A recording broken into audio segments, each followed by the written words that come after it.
everyone, and welcome back to my channel.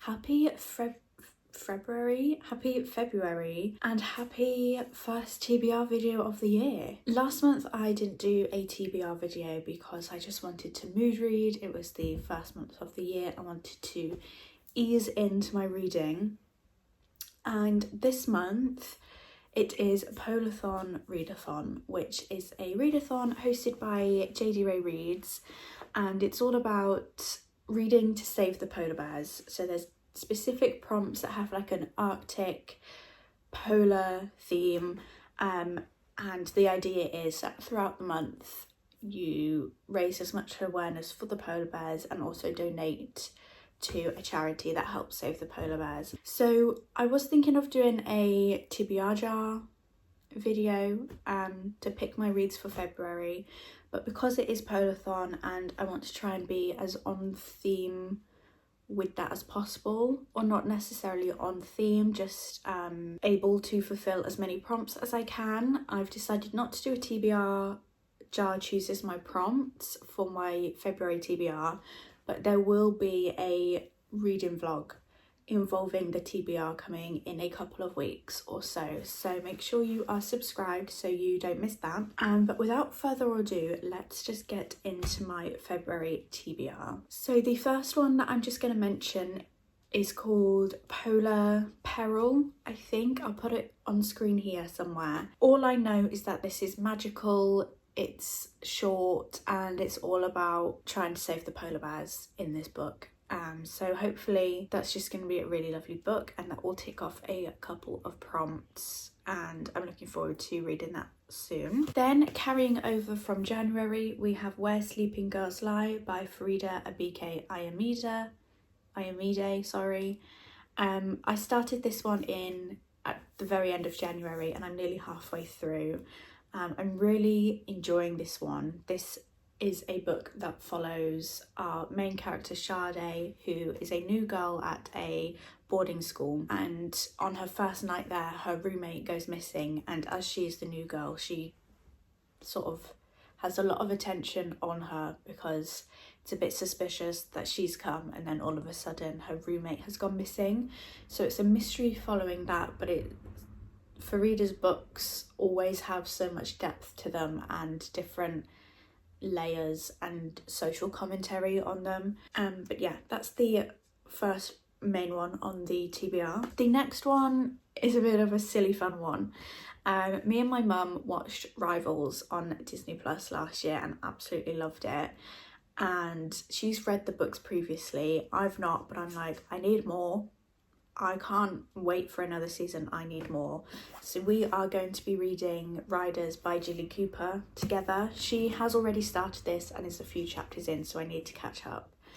I don't really know what to expect with this one. I've heard different things. I think it's going to be very much a product of its time, and I think because of that it might not be the best representation or characterization, but I just need some more of those characters. So Riders it is.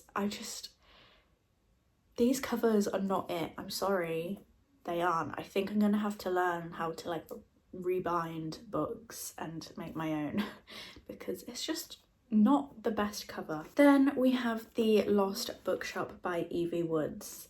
This is a historical fiction with some magical realism in there. So this follows three characters called Opaline, Martha and Henry, who I guess sort of don't think they're living their lives to the fullest, but they discover a vanishing bookshop that opens their eyes to a whole other world where nothing is as it seems. I just think this is going to be such a cozy, warming book, and I've heard really great things about it and have actually been recommended this on a couple of occasions, so I think it's time I finally get to it and enjoy it. Then we have The Baby Dragon Cafe by A.T. Qureshi. This is a cozy fantasy romance. Yeah, a cozy fantasy romance set in a baby dragon cafe. So we follow Saphira, who owns the cafe for customers with pet baby dragons, but she's not expecting it to be as difficult as it is. And then we also follow Aidan, who lives in this town, and asks Saphira to train his dragon because he's a bit of a menace, and pays her enough to keep the cafe afloat. So then I guess we just follow those two, the dragons, and this little town for a cozy fantasy romance, and I'm so excited to get to this one. Ever since it was first announced that this was coming out, I knew I had to have it, and I can't wait. Then next up we have Spectacular by Stephanie Garber.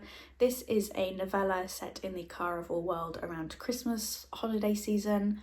I was meant to read this at Christmas last year, but I just didn't get to it, and some of the prompts for Polarthon allow me to pop this book on there. I'm just so excited to get back to the Caraval characters and just hopefully have a cozy time with them. I don't know too much about the plot of this one, and I'd like to keep it that way. I just want to be back with our characters from the Caraval series and follow them at a Christmas ball, I think it is. Then we have Amonsu Rising by Thea Guanzon. This is the sequel to The Hurricane Wars, which was one of my favourite books that I read last year, and so I'm so excited to get to the sequel.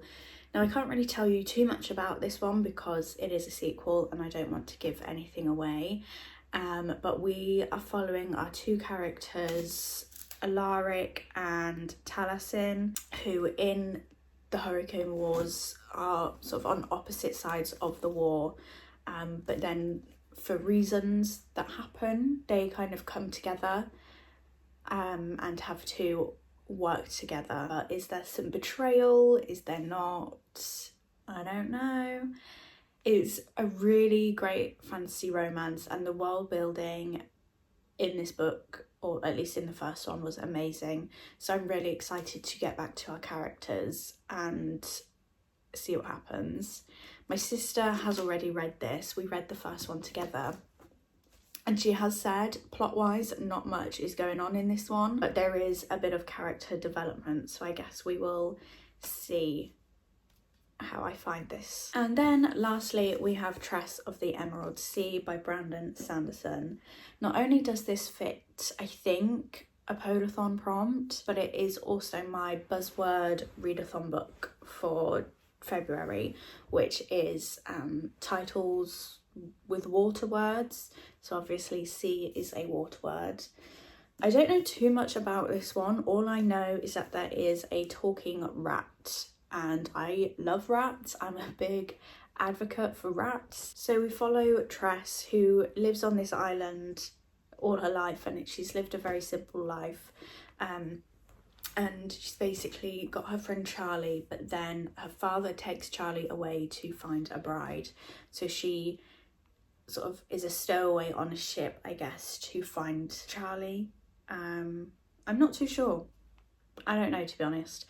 But I remember when this first came out, so many people loved this and described it as a cozy fantasy, so not really high state. But yes, I'm very much looking forward to getting to this one finally, because it's been one that I wanted to read for quite a while now. So there we have my February TBR.